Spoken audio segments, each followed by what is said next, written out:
My name's Sue Ledingham. I'm from Central Coast Council and I look after communications, marketing and customer engagement.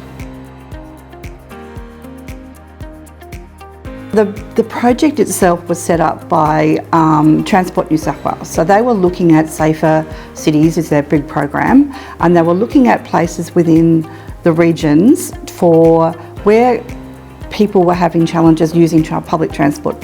They were looking at the lower numbers and wanted to understand what the barriers were. The project itself is based around women, young girls and those who identify from a gender diverse background.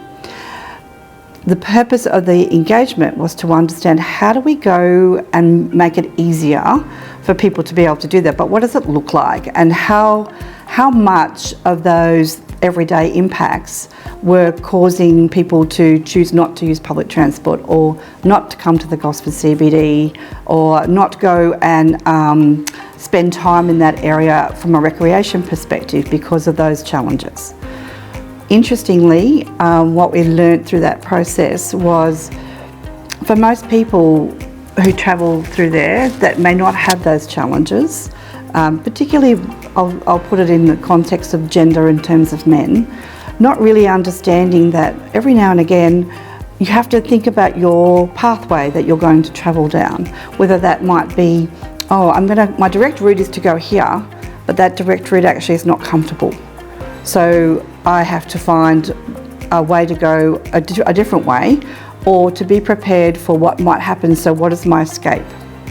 And it was a really fascinating insight into people's everyday lives. We had some really rich conversations and really difficult conversations. The main problems we came across were twofold. One is we didn't really have any data to help us at the base to start with.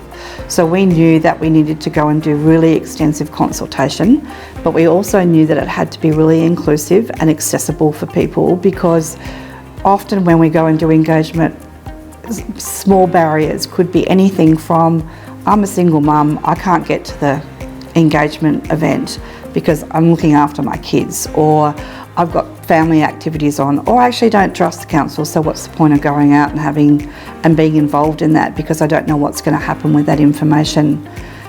The other component of it was, for us, is we didn't want to set expectations that we were going to be delivering on everything everybody wanted, and so we started with co-design, which is a human-centred approach to engagement. My fantastic team in my engagement team came up with a fantastic approach to how we might go about doing that. We had challenges in terms of capacity to do all that engagement, but everyone just went, okay, we're all going to give it a go. We're all going to try and do something a little bit different and approach it in a different way, so that we actually can get really good quality data, get some great outcomes, and actually be able to put in place some interventions within the budget that we had. The conversations, we just weren't ready for the emotions and the storytelling that we heard from people and their personal experiences. I think that was the most rewarding part of that project. My team found it really difficult in reading back on some of those statements, and I don't think we all recognised how much that was going to have an impact. But also that everybody in the organisation went, all right, we're going to make this happen. We're going to do it, and we just made it happen, regardless of whether or not we were all busy doing a million other pieces of work that we do every single day. We just made the project a priority. It was led by our director, and a project led by the name of Beth Burgess. She did an amazing job of bringing everyone together to enable that collaboration to occur.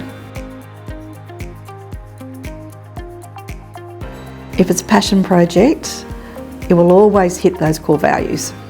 So if you take that step of looking at your project, and if you set out your engagement with the intent of actually doing authentic engagement, being open to having those conversations and changing the way you might normally do an engagement project, trying to influence the project leads to do it a different way, you will be rewarded back in terms of your experience in the project, but also the recognition that your team will receive in the things that they do every single day in their jobs.